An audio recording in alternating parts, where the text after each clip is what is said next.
Hi, I'm Gary Engler, your socialist grandfather. Welcome to our last episode, in which I'll discuss the ultimate capitalist alternative to economic democracy, which is fascism. Last time I used the famous scene from The Godfather to explain the logic underpinning all systems of minority rule. Make him an offer he can't refuse, which is another way of saying obey because the alternative will be worse. That threat seems to be at the core of Donald Trump's second presidency. But it is not just one billionaire's tactic. The same threat is frequently used by the tiny minority who rules our existing economic and political system. While violence is usually confined to governments that the wealthy control, in both worlds, hands get dirty doing whatever it takes to succeed because the system demands it.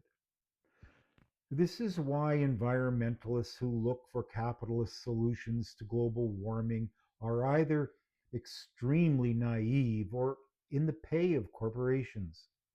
This is why union leaders who fail to see the fundamental contradiction between workers' and capitalists' interests often sell out to the bosses.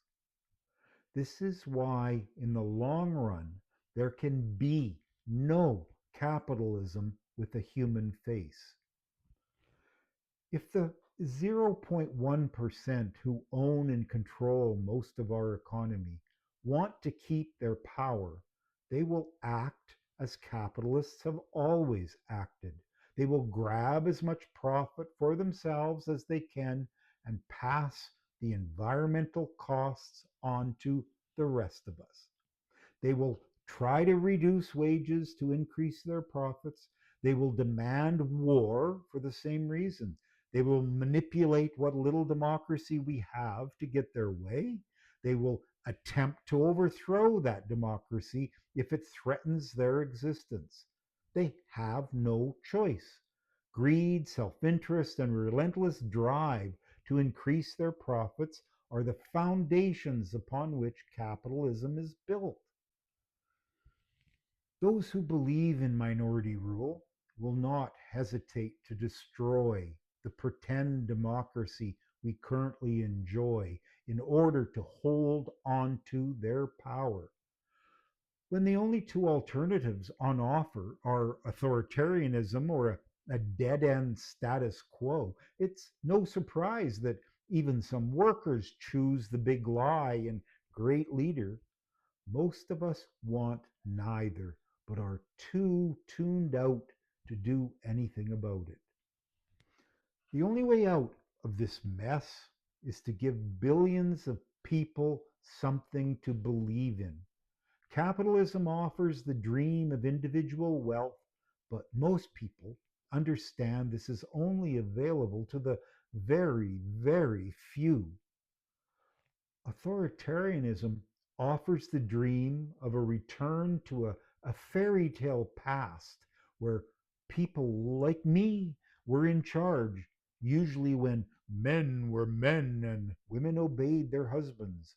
And that can only be accomplished by crushing the other who destroyed our way of life. We need a third alternative, a vision of a better world for all but the tiny minority made wealthy and powerful by capitalism. For all those who reject the status quo, an authoritarian alternative offered by the defenders of minority rule, this series of videos has argued a better future depends on more democracy, not less. Thank you for watching, listening, and thinking about economic democracy or no democracy, an anti oligarchy manifesto.